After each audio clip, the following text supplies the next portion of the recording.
Hello dears, welcome back to our channel. This is त्योवांग्स and story explain to. And guys, मैं हूँ आपकी त्यो। हमारे इस चैनल पे आप सबका मैं स्वागत करती हूँ।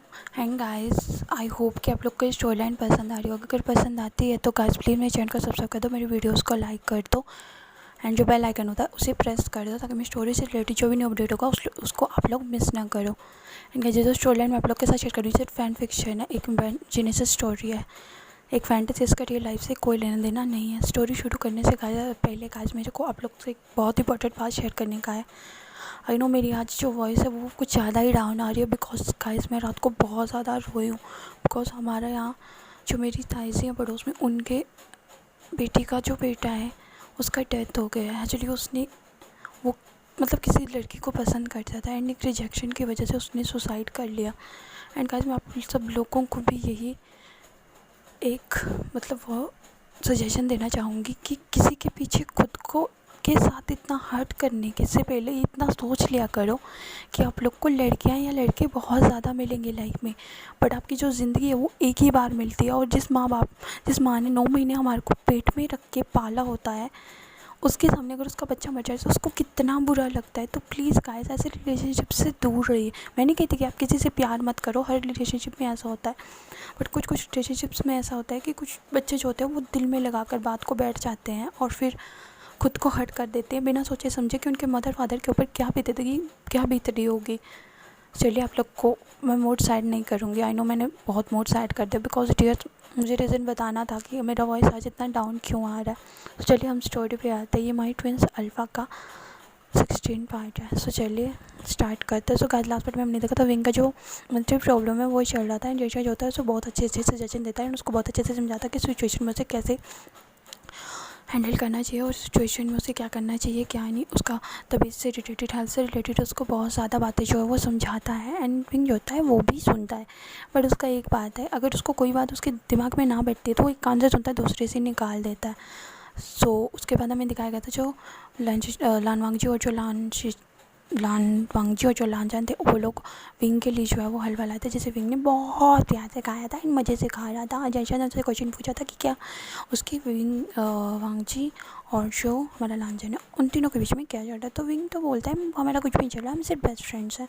तो जो लानजान था उसको थोड़ा बहुत उन दोनों के ऊपर डाउट था, पर फिर वो जाने देता है एंड विंग जो होता है वो अपना हलवा फिनिश करके वो सो जाता है। दूसरी तरफ हमें जो है लानवांजी और लानजान का सीन दिखाता है, जिन्होंने ओमेगा से रिलेटेड बुक जो थी वो फॉरबिडन लाइब्रेरी का फॉरबिडन एरिया जो था वहाँ से बुक पढ़ी थी, जिसमें ओमेगास के बारे में उन्हें पूरी डिटेल्स में बताया गया था कि जो ओमेगास होते हैं उनकी किन सिचुएशन से उन्हें डील करना पड़ता है और किन किन सिचुएशन को उन्हें हैंडल करना पड़ता है, किस पेन को उन्हें बियर करना पड़ता है। यहाँ तक कि उनकी हीट के बारे में उसमें लिखा हुआ था, जिसके पीर का दोनों ब्रदर्स जो है उनकी सिट्टी पिट्टी जो है वो गुल हो गई थी और दोनों एकदम चुप हो गए थे, जैसे कि दोनों को सांप सूख गया।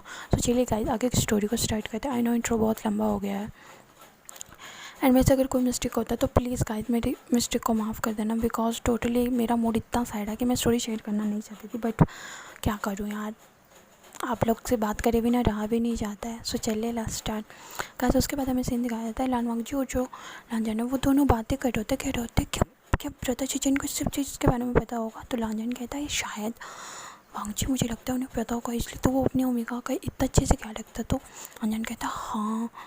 फिर उसके बाद वो दोनों उस बुक को वहीं पे रखते हैं जहाँ से उन्होंने उठाया था। फिर उसके बाद वो लाइब्रेरी से बाहर चले जाते हैं एंड वो दोनों जो थे वो जिंगजी में जाकर अपना जो उनका सेक्स से रिलेटेड वर्क होता है वो करते हैं। दूसरी तरफ हमें लाइन शिचन का सीन दिखाया जाता है, जो कि अपना अंकल के साथ सेक्ट से रिलेटेड जो उनका वर्क होता है वो कर रहे थे। न्यू जो सभी डिसिबल्स आए थे उनके बारे में डिटेल्स बना रहे होते हैं, बिकॉज उनके क्लाउड रिसर्च में एक बहुत बड़ा ओकेज़न होने वाला था, जिससे में कि सभी डिसिबल्स जो हैं वो पार्टिसिपेट कर पाएँ एंड बहुत अच्छे से जो है लैंसिजन उस वर्क को कर रहे थे। क्लाउड रिसर्च में बहुत ज़्यादा तैयारियाँ हो रही थी बिकॉज अनदर सेक्स जो थे वहाँ पे स्टूडेंट आने वाले थे, जो कि उस ओकेज़न में जो भी मतलब हिंदी में कहते हैं हम लोग प्रतियोगिताएं जो होती हैं उसमें भाग लेने के लिए आ रहे थे। एंड गाइस, ये बहुत अच्छा सीन होता है वहाँ पर। हमारे जिन सेक्ट, लेन सेक्ट और जो हमारा जंग सेक्ट है, फिर उसके बाद शो सेक्ट है, फिर उसके बाद हमारा वेन सेक्ट है, जिन सेक्ट है और हमारा जो है वो नी सेक्ट है। वहाँ से भी काफ़ी अनदर जो भी सेक्ट्स आते हैं उन सभी सेक्ट से जो है वहाँ पे जो डिजिबल्स थे वो वहाँ पे भाग लेने के लिए आए थे उस प्रतियोगिता में। फिर गाइस हमें उसके बाद सीन दिखाया था, जो विंग होता है जब वो मॉर्निंग के टाइम उठता है तो सभी लोग जो होते हैं उसे बहुत चहचहाहट सुनाई दे रही होती है, बिकॉज नॉर्मली जो हमारा क्लाउड रिसेस है वहाँ पे इतना ज़्यादा शोर शराबा नहीं होता है। क्लाउड रिसेस एक शांत जगह है जहाँ पे बहुत ज़्यादा रूल्स को फॉलो कर लिया जाता है, जिसमें कि शॉट करना बिल्कुल मना है। लेकिन वो आज क्लाउड रिसर्च में बहुत ज़्यादा चहल पहल थी, तो जो हमारा जांगचन था वो विंग पे बैठा होता है और वो रेडी हो गया होता है। एंड विंग कहता है तुम कहाँ जा रहे हो, वो रेडी हो के। तो जो हमारा जांगचन है वो कहता है क्लाउड रिसर्च में जो है एक फंक्शन और एक ओकेज़न क्रिएट किया गया है जिसमें बहुत सारी जो प्रतियोगिताएं हो रही हैं जिसमें कि मुझे पार्टिसिपेट करना है। तो विंग कहता है मुझे भी रहना है, लेकिन जैसा कहते हैं तुम्हें नहीं करना चाहिए पार्टिसिपेट, बिकॉज तुम्हारा तबीयत अच्छा नहीं है। तो विंग कहते नहीं मुझे लेना, बस मैंने लेना है। तो चंचन जो होता है पहले तो वो डिनाई करता है, फिर वो मान जाता है। फिर उसके बाद जो विंग होता है वो बहुत खुश होता है एंड फिर वो जाके रेडी होता है। एंड इस बार जो है वो विंग ने अपना ब्लैक ड्रेस पहना हुआ था, ब्लैक एंड रेड, जिसको वो बहुत ज़्यादा पसंद है। उसको उस पर बहुत ज़्यादा शूट करता है। जंशा भी उसे कहता है कि वो बहुत क्यूट लग रहा है, एकदम क्यूट बनी की तरह। तो विंग कहता मैं बनी नहीं हूँ। तो जंशा कहता है तुम बनी हो, तुम्हारी टीथ के एकदम बनी की तरह, जब भी तुम स्माइल करते हो तो बनी की तरह। वो दो जो तुम्हारी टूटी हुई स्माइल है ना वो दिखती है, टूथी वाली स्माइल। तो विंग कहता है ओके। फिर उसके बाद दोनों ब्रदर जो रेडी होके अपने रूम से बाहर आते हैं। हमें सीन दिखाया जाता है जो तीनों हमारे लैंस ब्रदर्स होते हैं, हमारे दोनों ट्विंस ब्रदर लानजान लानवांगजी एंड हमारे लैंसी चेंज होते हैं। लैंसी चेंज होते हैं वो जंशा को पर्पल रूप में देखकर बहुत ज़्यादा मेस्मराइज हो जाता है, बिकॉज आज जंशा जो था उसने अपना जो पूरे हेयर थे उसका एक पोनी बनाया हुआ था एंड उसका बहुत क्यूटली लग रहा था एंड वो बहुत ग्लो कर रहा था। जंशा और लैंसी चेंज का जैसे ही नजर में मिलता है तो जंशा जो होता है वो अपनी आइज होते हुए नीचे कर लेता है एंड बहुत शाई फील करता है। एंड दूसरी तरफ हमें विंग का सीन दिखाया जाता है, वो तो एकदम मटक मटक के चल रहा होता है। दूसरी तरफ हमारा जो विंग होता है वो मटक मटक के चल रहा होता है, एकदम बिल्कुल पतली कमर वाली लड़की की जैसे। लांचवागची और जो लांचन होते हैं वो तो विंग की ब्यूटी को देखकर हैरान हो जाते हैं, बिकॉज विंग जो है वो वाइट ड्रेस में बहुत क्यूट लगता है, लेकिन ब्लैक और रेड ड्रेस में तो वो बहुत सुंदर लग रहा होता है, इतना ब्यूटीफुल, इतना क्यूट। एंड उन दोनों की नज़र जो होती है वो विंग से हट ही नहीं रहता है। एंड विंग जो होता है उन दोनों की तरफ एक क्यूट सा पार्ट बना के अपनी आईब्रो से इशारा इरेज करके इशारा करता है एंड खांसी करता है। क्या हुआ? तो दोनों ब्रदर्स होते हैं वो मतलब चौंक जाते हैं एंड एक दूसरे की तरफ देखते हैं एंड फिर साइड हो जाते हैं, कहते हैं कुछ भी नहीं हुआ। तो विंग और जो लानवांग जी है जब वो एक दूसरे की तरफ देखते हैं तो विंग उनकी तरफ एक क्यूट सी स्माइल देता है। लानवांग जी जो होता है वो भी विंग की तरफ एक क्यूट सी स्माइल दे बैक करता है। फिर वो कहता है लान चेंज होते हैं वो विंग से पूछते हैं आएंगे तुम्हारा तबीयत अब ठीक है? तो विंग कहता है yes brother I am absolutely fine. वो कहता है पक्का तुम ठीक हो ना? तो विंग कहता है हाँ ब्रदर, बट मुझे आपसे कुछ बात करना है। तो लंचन कहता है हाँ बोलो।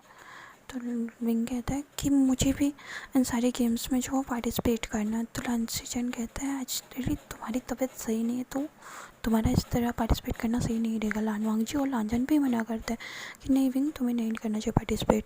तो विंग कहता है नहीं मुझे करना है। तो लांजन कहता है ओके बाबा तुम कर सकते हो, लेकिन तुम्हारी जो है सेफ्टी हमारे लिए सबसे इम्पोर्टेंट है, तो तुम्हारे साथ लानवांग जी और लांजन हमेशा रहेंगे। तो विंग कहता है ओके मुझे कोई प्रॉब्लम नहीं है। तो दोनों ब्रदर एक दूसरे की तरफ देखते हैं, लांचन की तरफ। तो वो कहते हैं ब्रदर क्या कहा आपने?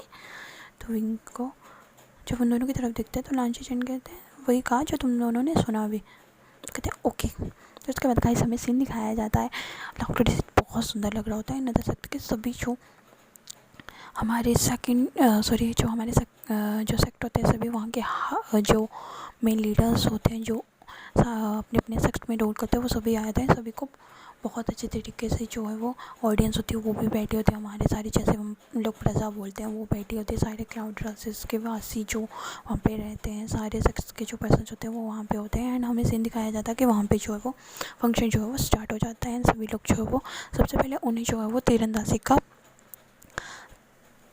ये दिया जाता है कि उन्हें तीरंदाजी करनी। तो गाइस आगे जो भी होगा वो हम नेक्स्ट पार्ट में देखेंगे। ये पार्ट यहीं पे स्टॉप होता है। अगर आपको ये पार्ट पसंद आए तो प्लीज़ मेरे चैनल को सब्सक्राइब करना, मेरे वीडियोज़ को लाइक देना। Bye, thanks for watching, take care.